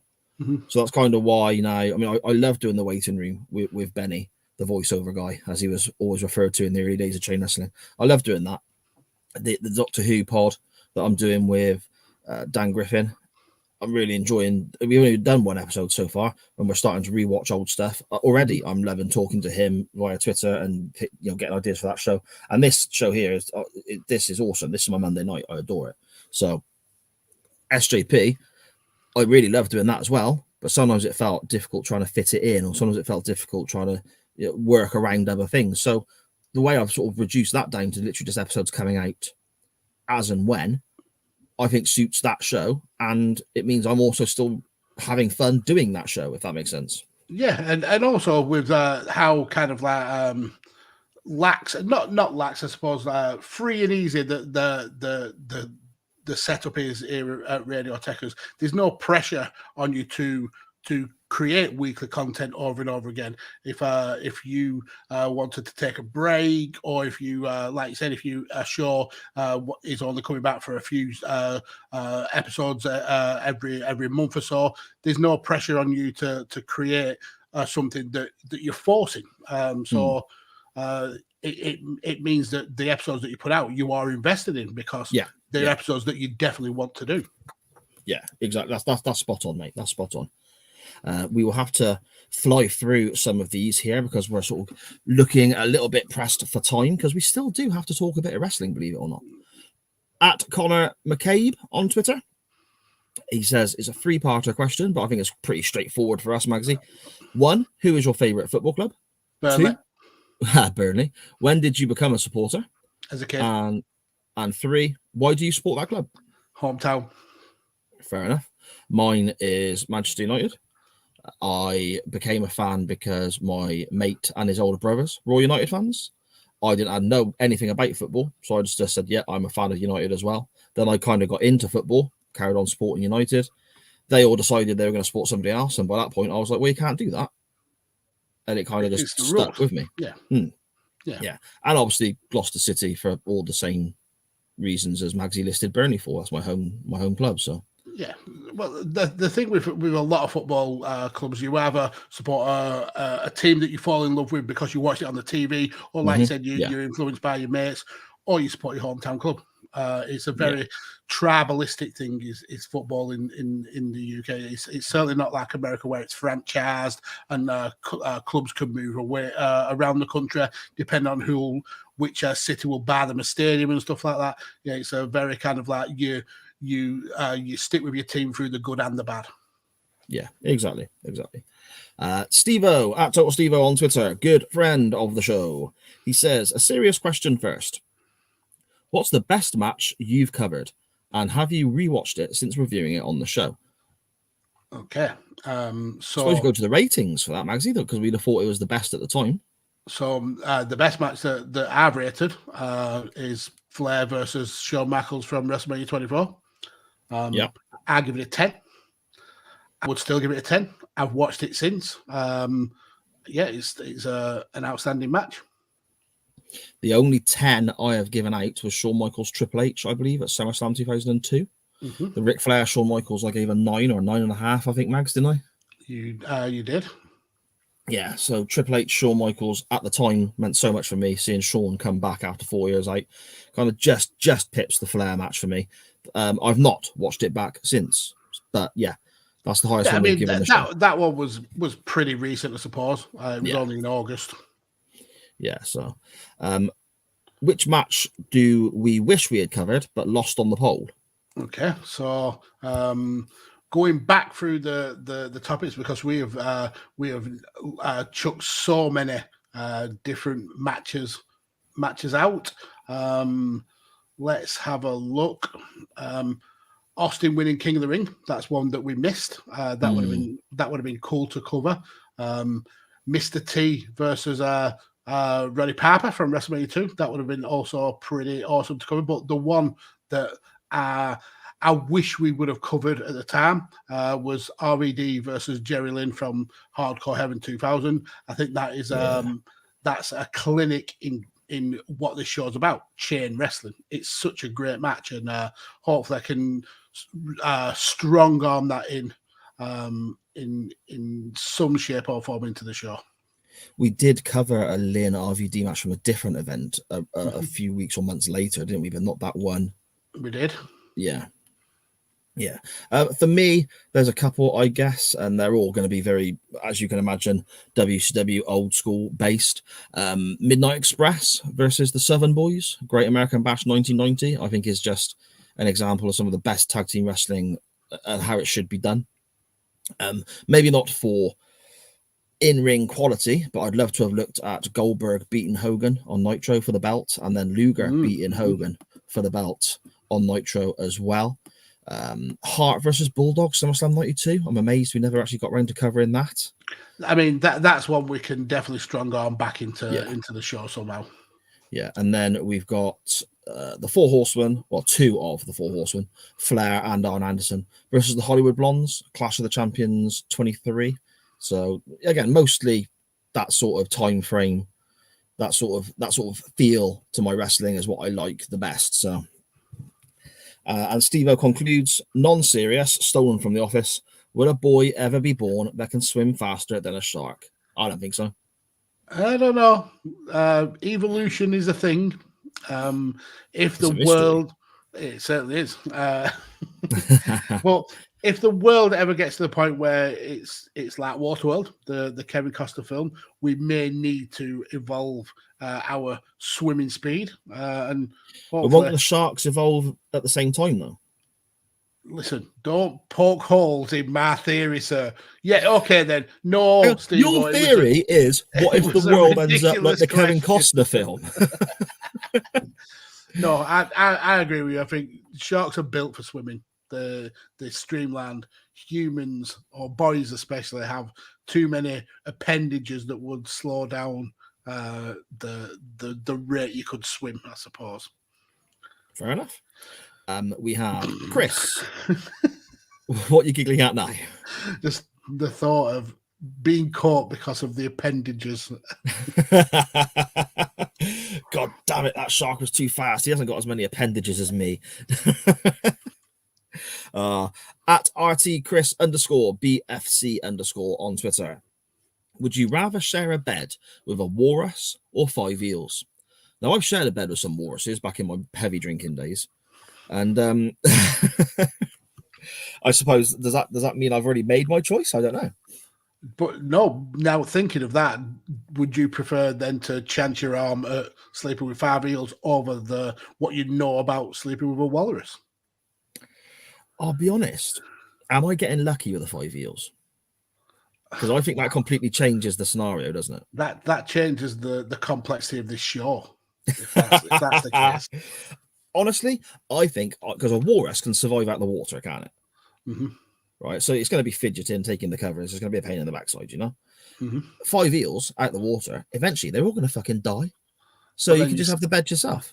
Yeah, but you're sleeping then with 5 dead, rotting eels. Yeah, but you know, when eventually you're going to get tired and have to doze off. I mean, I get your point that certainly you would have space, but them eels are also slimy as well. So they're going to get the bed sheets all wet and the mattress all manky. So is a walrus not going to do that? Are you showering the walrus first, are you, Max? I was just going to say then, the walrus would actually break its side of the bed. So you would end up with the mattress kind of like tipping you onto the walrus. I could have done with that back in the day, I'll tell you that now. Some of those are hard to get over. So I'd go with eels just for the size more than anything. For the size. I'd go with eels for the slightly more morbid reason that they would die soon and you'd have the bed to yourself. So there we go. That's brutal. Our good friend of the show at HandyT1TF on Twitter, he says here, who would we like to be the new Doctor Who? Who would we like to be the new Doctor Who? Not who we think. Who would we like to be? So is Jodie Whittaker leaving Doctor Who then? Yes, she's already filmed her scene where she leaves. She's got 3 specials that are running through the year, but she's already filmed her end of the regeneration scene. She's not doing anymore. Okay, cool. I think it's time for a black Doctor Who. I think that's one of the kind of like the boundaries that Doctor Who hasn't been able to break through yet. So I'd go with Idris Elba. Yeah, that's a good shot. Yeah, I could see him being Doctor Who. That's fair enough. We've had Black Time Lords, and that was a big thing when it happened because when you went to Gallifrey and saw lots of Time Lords there, they were all white back in the day, and then a few black ones started appearing in, I suppose, the late 80s, potentially mid 80s, maybe. So that was a big deal when it happened and so on. Idris Elba's a great show, actually, Maxie. I could see that. You'd make a great Doctor Who. The other one for me would be, I keep forgetting the guy's name, Michael Sheen. Ah, yeah. He was in Prodigal Son. Yeah, he was in The Damned United as well. Yeah, he would be a fantastic. He's got that kind of oddball kookiness that I think the Doctor needs. Yeah, and he's also one of the most underrated actors that Britain's ever produced. He can turn his hand to absolutely any style of film or TV. So yeah, that's a great shout. Yeah, we're getting a few people in the chat as well. Matt Willis and my good lady Sharon saying we've already had a Black Doctor in the female Black Doctor who popped up in a couple of little cameos, I suppose, in a few episodes in the last proper series. To me, yeah, okay. She says that she's the Doctor in the timeline and the show. She's appeared as the Doctor, but I'm talking as the proper, regular, every single week season Doctor. The star of the show, the Doctor. Yeah, exactly. But right, she would make a good Doctor as well. To be fair. Millwall Chris at Millwall Chris 1. I don't know why I put a W in his name then. That was funny. Millwall Quiz. He says, this is on a DM, Magsy. Sorry, I should have told you. Brilliant. He says, questions for tonight. He's just started watching NWA/WCW, starting from the first Clash of Champions. Oh, you're in for so much fun. What a great era that is. Barry Windham is amazing. He says he's currently on the Great American Bash 1988 and has just seen the Tower of Doom match. Oh, it's a bit ropey, to be fair. It has to be the worst cage gimmick match he's ever seen. Yeah. What's the worst gimmick match you've ever seen? Oh, the Punjabi prison match. You can't see what's going on in the ring because of the stupid bamboo built prison. Yeah, it's daft. Yeah. So that. I think the reverse battle royal we had in TNA at one point was just one of the most stupid things I've ever seen in my life. Just being different for the sake of being different. Yes. And in WCW in, I think it was 95, we had the sort of 3 stages cage match at Uncensored. And it was Hogan and Savage versus everybody else on the roster. Mm-hmm. That was just absolute fucking nonsense. Yeah. But Hogan must pause. Exactly. Chris continues. I think more podcasts should have an echo. What is your opinion on this? Well, if you decide to follow your journey as a podcast, you could be the first echoing NWA/WCW podcast. So do it, sir. Do it. I know someone who would happily guest on that show. And lastly from Chris, how different would WCW have been in 91-92 if Flair hadn't left for WWE? And who would have won the Royal Rumble in 92 if the title was still vacant and Flair had stayed in WCW? For me, the Royal Rumble in 92, it would have easily been Hogan or Sid, with Hogan then beating Sid at WrestleMania 8, I would guess. Even though he was going off to make a movie, I still think that would have worked out that way. Yeah, that makes sense. I would have liked to have seen Bulldog win it. Okay. Him pushed into that upper echelon, but I know that then we'd have the kind of like butterfly effect where we wouldn't get the Survivor Series match. But when you're losing a star as big as Flair, that's going to affect everything going down the line anyway. I think WCW they knew how to get the best, or NWA and WCW knew how to get the best out of Flair. So I think they would have probably gone from strength to strength in being able to keep him. See, when he left at this stage, I might be getting my timelines mixed up here, and if I am, I apologize to anyone listening who's going to be screaming at their podcast player or screen. But I think this is when Jim Herd was in charge, wasn't it? 91, 92, when Flair left. And Jim Herd in WCW wanted Flair to cut his hair and start dressing. Was it the Spartacus gimmick? Yeah, and start dressing as Spartacus, some sort of Roman soldier, and so on. I mean, it's Ric Flair. What are you doing? Yeah. But there you go. If Flair was to stay, would we have seen Flair with short hair playing a Spartacus role? I think that's a possibility, you know. I mean, he would have done what would have worked for the company, I suppose. I mean, at the end of the day, he lacks his money. So he would have probably told the company line. But that was also an era where there was a lot of the wrestlers still had a lot of power, I suppose, in terms of the booking. So maybe it would have been shouted down in those booking meetings. Hopefully. I mean, we will never know. But WCW's loss was certainly the WWF and the fans' gain. Yeah, exactly. Anya Nicole _14 on Twitter, my daughter Anya. She says, favorite or funniest listener interaction. And I really wrapped my brains when this tweet came in. I can't think of just one because we've done so many, and there's been so many that have been bloody brilliant. I can't pick a favorite because every interaction is awesome. Just the fact that people interact is great. Yeah, having a favorite would be difficult because we've had so many good laughs because of the listeners and the viewers. But one of the best interactions for me was actually when we did the Almost Live episode when we brought Dan in. Oh yes. And just having Dan involved in the show, I thought that was it changed the episode up. We had a great time with him, so I think that will always kind of like hold a dear place for me. I'll tell you what, actually, something that stands out to me, I suppose. I wouldn't say it's the best or my favorite or whatever, but it's one that always pops into my head. Is first of all, when my mum has come into the chat, just literally for 5-10 minutes at the start of an episode, just to say hi. And then you see everyone in the chat saying hello to my mum and just welcoming her along. That's awesome. Yeah. And secondly, when any of my kids get involved in the chat, I enjoy that.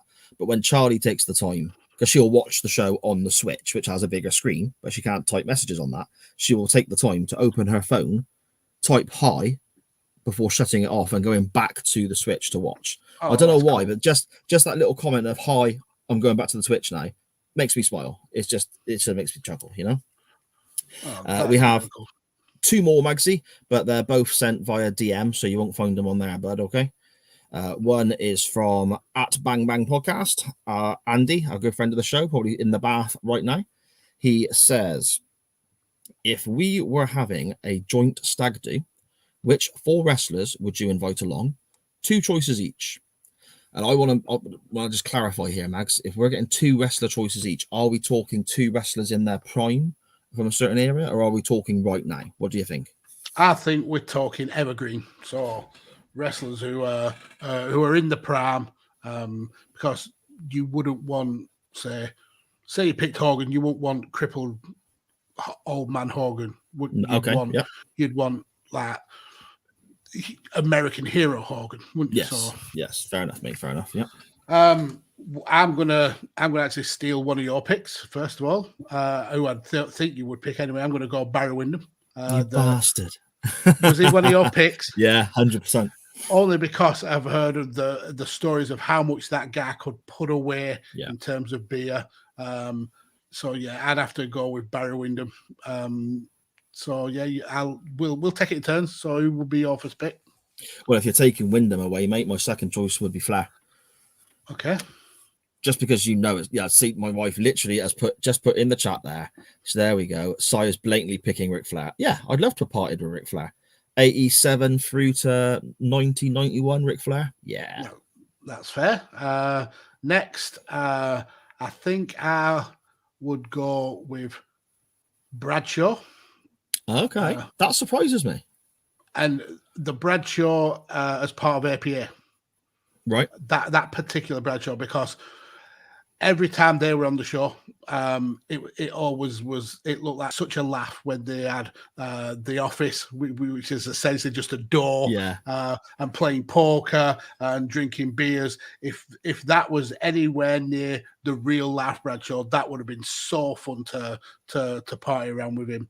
Just kicking back, knocking back beers, playing a bit of poker, making people knock on the door, even though you can literally see them through the sides.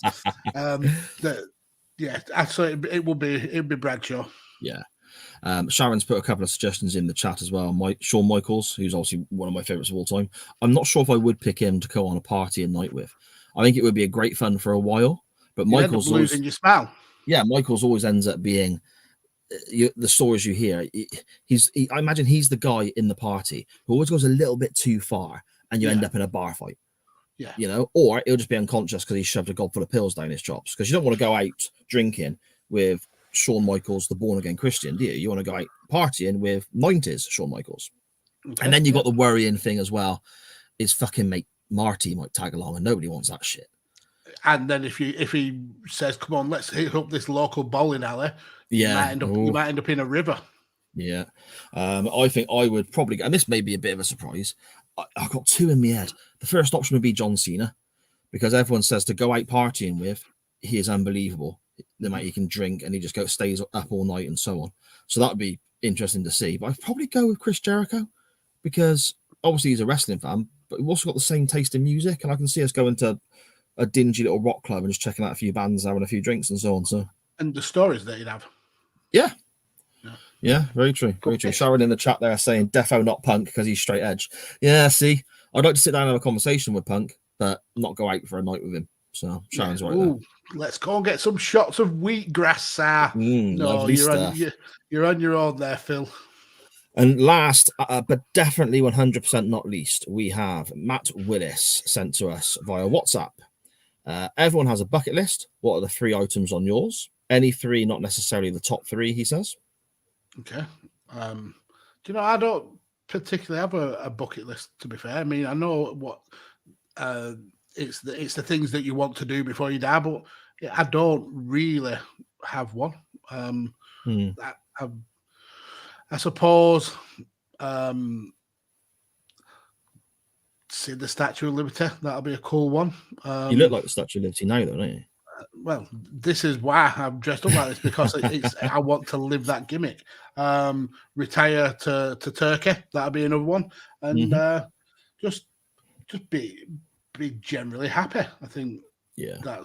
That'll be one. Maybe Fly to the Moon. Oh, okay. See, mine.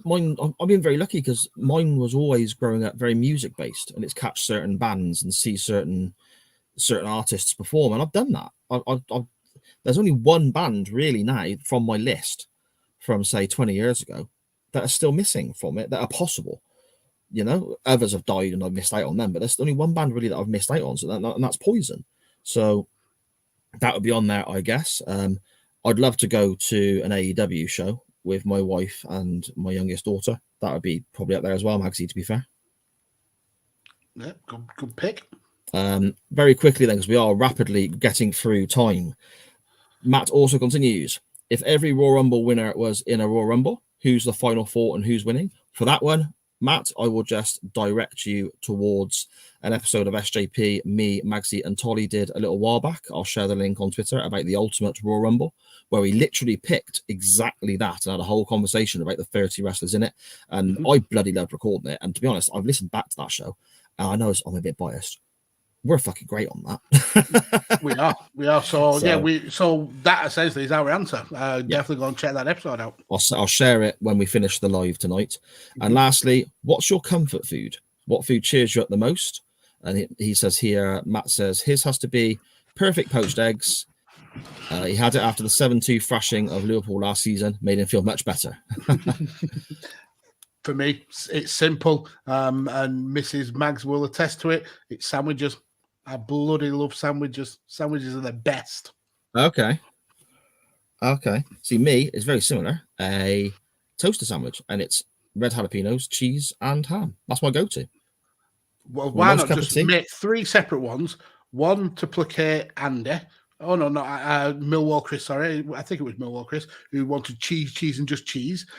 One to placate Scottish Danny, which was just the ham. And then to screw Andy over, give him one just full of jalapenos. Yeah. For not believing in toasties. Yeah. There you go. The red jalapenos are the best. Sharon there in the chat saying, is it on YouTube? No, it's not. It's audio only. So I'll have to dig the link out and share it when we get off. Now then, we have the volley coming up at 11. So we have to very quickly. We've got to crank out this match. We do. Luckily, it's not actually that long, Magsy. Only 15 minutes long. But shall we take a look at some wrestling, my friend? Let's do it, sir. Let's get ready to rumble!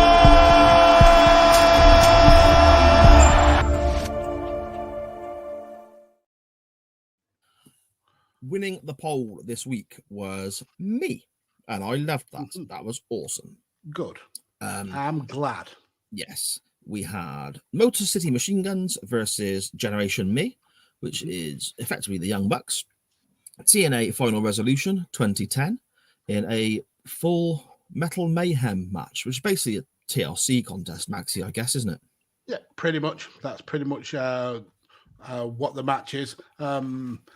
In a typically TNA style, I suppose. Very, very kind of cruiserweight / flippy shit style of wrestling. To be quite frank, I was this was the part of wrestling where I was fully checked out. But I was aware of TNA. I was still kind of like subscribed to the dirt sheets and getting information off loads of pen. So I knew what was going on in the world. And this was like the era of Fortune, I believe, in TNA. Yeah. But yeah, we essentially see the kind of early style of what would become the Young Bucks. Yeah, definitely. Very heelish Young Bucks. Lots of sneering going on, isn't there? Lots of really sort of very dated, I suppose, facials. It's like if you're a bad guy, you've got to look like, that sort of thing going on from both the Young Bucks, I think. Mm-hmm. Yeah, kind of like leads into the characters that they've played pretty much all the way through their careers, where they have always been better heels than they are faces, and it's always to do with that kind of "we are better than you" kind of snotty attitude. Yeah, totally. We have a mini interview beforehand when they're on their way to the ring. They're stopped by Christy Hemme, and I totally forgot about Christy Hemme. She's great. I always liked her. She was brilliant when she was in WWE, and then when she found her role in TNA, I think, as a ring announcer and then an interviewer. I thought she was awesome. She's always also so smiley and chirpy, and she was good at what she did. So that was good to see. But they make a comment about Motor City Machine Guns being 30-year-old video gamers, which made me chuckle because that's kind of what the Bucks have become now. Yeah, pretty much. Yeah. But yeah, it was that kind of living up to the name, the Generation Me kind of Gen Zers, I suppose they'd be called, millennials, and the way Max, I think it is. I mean, we're going to probably end up calling them Nick and Matt because that's the names. Yeah, but, Max, Jeremy. he ends the segment by saying, "Look, this is all about me." So you can tell they were trying to really go with the kind of like the Gen Z attitude of me. Yeah, totally. But I mean, both of these tag teams are fantastic, and they both work, I suppose, a similar style, I guess. Mm-hmm. And for me, it really clicks. Yeah, and that's why you can. They mentioned in that interview that this is a career feud. Little did they know that this would still be a career feud 11 years down the line. They'd still have many more kind of matches up against each other, and this would be one of their defining kind of feuds. And it's because they work so well together. Chris Sabin, I think, is going to go down as one of the most underrated wrestlers that we've seen in the West. Alex Shelley is just superb. The things that guy can do is just absolutely amazing. And the Bucks, love them or hate them for how they are now, they were very much quality wrestlers. I mean, spot monkeys, absolutely. Yes. But this kind of weight class of wrestling and this kind of style wrestling was always spot heavy anyway. It's just that some of the things that the book have done to kind of innovate have been absolutely outstanding, and we kind of see the genesis of that in this match. Yeah, totally. And some of the spots you get in this match are insane as well. Mm-hmm. And you got to think, I suppose you got to think back to this being 2010. There was no AEW. There was no real other alternatives around or anything like that. So when I was watching TNA, it really felt like something different to what I was getting on WWE TV. So some of the stuff I was seeing in TNA in this era and before, it was very much new to me. I mean, there was one moment where one of the Motor City Machine Guns does a sort of Chris Jericho style code breaker, but he has a chair being held up by his partner into the guy's face, and I sat there and I was like, even now to this day in 2021, I've gone, I've never seen that before. Yeah, it's so innovative. I mean, even the classic things they do, they add a little bit of extra kind of like flair to it. I think there's one point where I think it's Nick Jackson does an X Factor on Alex Shelley, and the way Alex Shelley sells it's almost like he's been impaled like head first. It's just that's quite near the beginning, isn't it? And he kind of it looks amazing. Yeah, it's so good. And then you get the kind of like the way that Nick leaps through the ropes. He still does that kind of like effect now. But the setting up of the tables, the way that each team was in sync. There's a point where I think it's Alex Shelley holds Matt Jackson in the Tree of War, and then he holds a chair in his face, and we get that amazing kind of delayed drop kick that Chris Sabin does. So damn good. It's almost like he's floating for 5-10 seconds in the air before he just rams. Yeah, I mean, Mike Tenay called it. Was it hesitation drop kick? Hesitation drop kick. Yeah. Hesitation. Yeah. Oh man, that was so good. I mean, we are not going to do this match justice. I mean, if you're not a spot wrestling person, you're probably gonna hate this match because it's 99% spots. Yeah, because that's what these guys did. But if you like that kind of that technical ability that you get with setting up these spots and pulling them off, this is going to blow you mad. This leads to what you see now of the Bucks. This is them kind of almost unrefined, if you will. They've now got it down to a pattern. But even in this match, they were so crisp. There was very, very, very few times you'd think, oops, that's a mistake, or he's botched that. This is 4 guys working together pretty much seamlessly. Yeah, totally. And it's so good. And you mentioned there that trio spot with the hesitation dropkick. That stands out to me as one of the best moments of the match. We get moonsaults off the apron to the outside, off the ropes to the outside. We get even simple things like one of the Motor City Machine Guns, I think it's Alex Shelley, is one end of a table, and Jeremy Buck is the other end, and he slides a chair down the table and it hits his opponent. Yeah, it's brilliant. Absolutely fantastic. And that actually does lead to one of probably the biggest misses of the match. He tries to kick the table so it hits Alex Shelley, and he misses it the first time, but he catches it the second time. But that's okay, because it adds that kind of realism to it, because that could happen in a fight. But some of the things that they do in this match is just superb. I mean, there's a point where one of the Bucks is sandwiched in the ladder, and they literally just throw his brother onto him. They do top rope double stomps onto him. They put chairs there so Alex Shelley can do the double stomp onto them. There's an amazing spot with where one of the Bucks gets his leg trapped in the ladder. And Alex Shelley does a dragon screw leg whip on it, and it kind of that's through the ladder, and then the ladder kind of falls on top of I think it's Max at the time. But yeah, it's just some very inventive spots from these guys. Yeah, totally. Ultimately, we do kind of get to the finish, I suppose, relatively quickly. I think we could have gone another 5-10 minutes with this match and seen even more.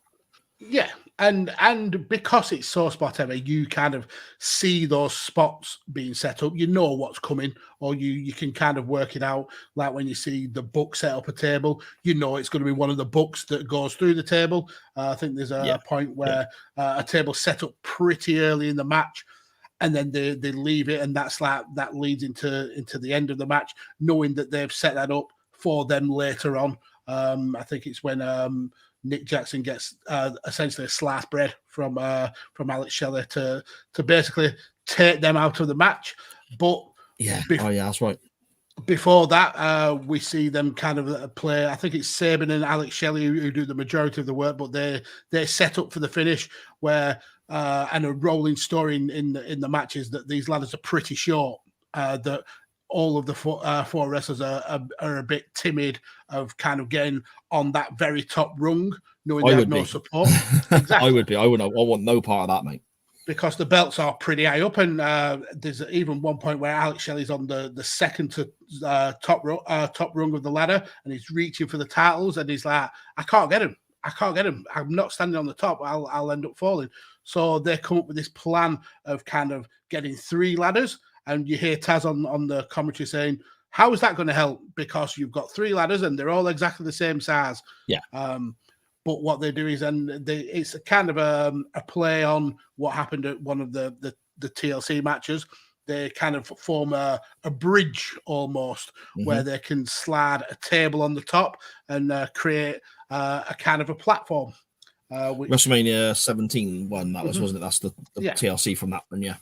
Yeah, so the Guns end up setting this up, a bit more shenanigans, because obviously you don't want to go straight to the finish, but it ends up with Max and Sabin essentially at the top of the ladders, climbing onto the table as a platform, but they both brought a chair with them. And then one of the coolest touches for me is that Sabin goes for the titles.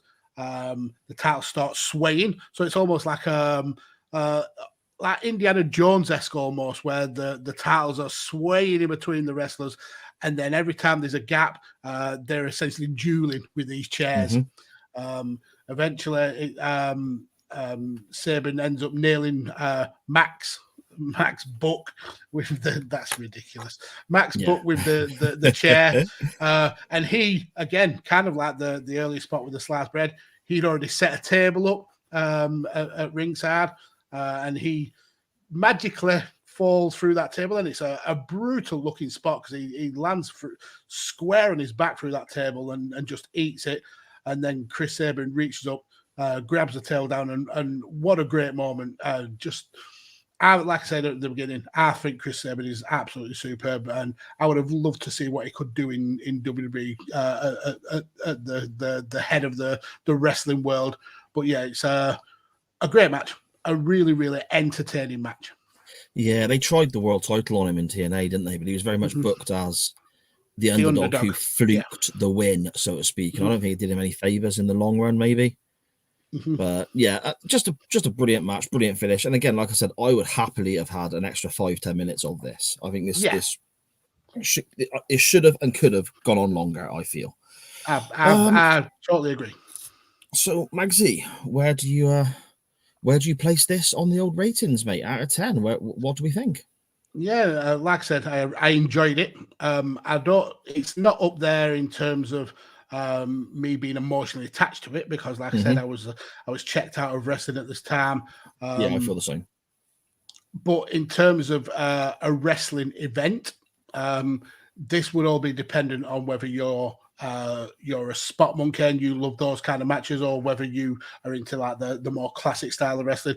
I like to dip into both, so spot matches certainly have their place.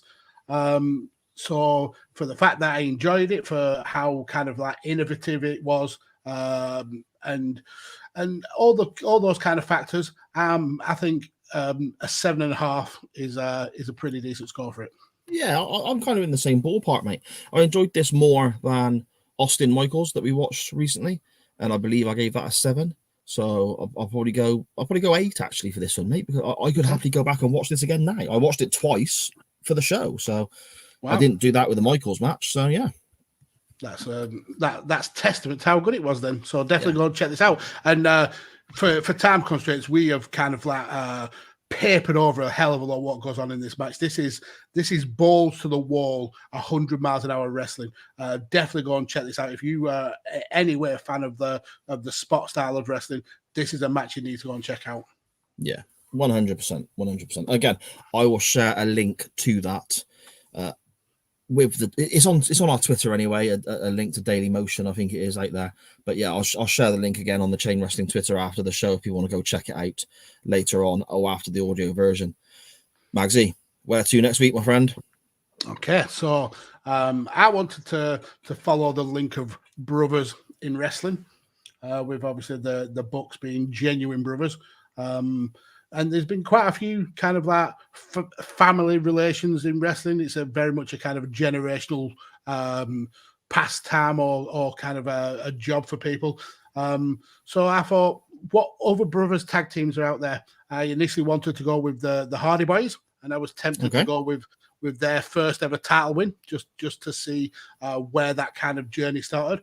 But it actually happened on a Raw, and it was only 4 minutes long, which ironically would have been work because we would have had to spend less time talking about wrestling and more time talking about non-wrestling topics. But I thought I'd go with the Steiners, obviously with Bron Breakker making great strides, and the Steiners being one of the best tag teams to ever lace up a pair of boots. Yeah. So I went on Cage Match and wanted to see their highest rating match, and they've only ever had as a tag team 1 5-star match, according to Shaggy Dave, obviously. And this is going right in your wheelhouse as well. You will love this pick. Ooh. So we're going all the way back to 1991. Okay. WCW Wrestle War. Oh, okay. Yeah. War Games. And we've got Rick Steiner, Scott Steiner, Sid Vicious, Flying Brian, and Sting. Oh, no, sorry, Sid Vicious is on the opposite side. So we've got Flying Brian, Rick Steiner, Scott Steiner, and Sting taking on Sid Vicious, Ric Flair, Larry Zbyszko, and arguably the greatest wrestler in the history of the world, one Barry Windham. Beautiful Barry. Oh, mate, that is right in my wheelhouse. You're right. And that is a bloody good match as well. That's War Games how it should be done. Oh, see, I don't even want to put anything up against it now because I kind of want to go and watch that. Well, but I'm going to have to. You have to. And I'm kind of almost doing what you're doing, but it's not with the brothers theme, but you mentioned them, and it is a first title win. So I'm going to look at you got the brothers tag team, so you could link to the Hardys that way. But I actually went a different way and saw that Jeff Hardy was in the main event of this TNA pay-per-view, Final Resolution 2020. He was also in the main event of Armageddon 2008, where he won his first ever WWE World title. So I would like to just use that as the very kind of straightforward, by my standards, link and go Armageddon 2008, Jeff Hardy versus Edge and Triple H in a triple threat match for the WWE title. Jeff Hardy's first ever world title win. Great pick. Something I'm fairly certain I've not seen since it happened. So yeah, it could be quite interesting to me. Could be quite interesting. I'm incredibly certain I don't remember at all the War Games match, even though I know that we've covered it for a podcast. It's the one where Sid nearly kills Brian Pillman. That's the one. Yeah. Oh, that is actually a good match as well. It is. It's great. Oh, I'm glad that's brilliant. Magsy, where can everybody find you online, my friend? Yep. So firstly, thank you all for a year of amazingness. I know we are running desperately short of time, but honestly, I want to thank you all. You've been amazing. You've made this show what it is. And yeah, thank you so much. But you can follow me down here on the Twitter at PodfatherMags, where you'll find plenty of links to all the content that I am involved in. You will indeed. Worth following, worth checking out. All the fantastic shows Mr. Mags throws our way are well worth it. You can follow me at SJP Words on Twitter. But most importantly, you can follow the show at Chain_Wrestling on pretty much every social media you can imagine. Twitter, Facebook, Instagram, that TikTok thingamy. And I have put a couple of videos on there, Mags. I have started to manage it. I'm still not brilliant, but I'm getting there. The poll, as always, will be up midweek-ish after the podcast audio version on the show's Twitter at Chain_Wrestling. And I want to echo Max's sentiments. Thank you so much for a fantastic first year of Chain Wrestling. And yeah, here's to many, many more. I'm off now to go and assure Benny, the voiceover guy, this time the check will clear. Maxie, I'll speak to you next week, my friend. Yeah, bye-bye. See you later, folks. With a tear in my eye, this is the greatest moment in my life.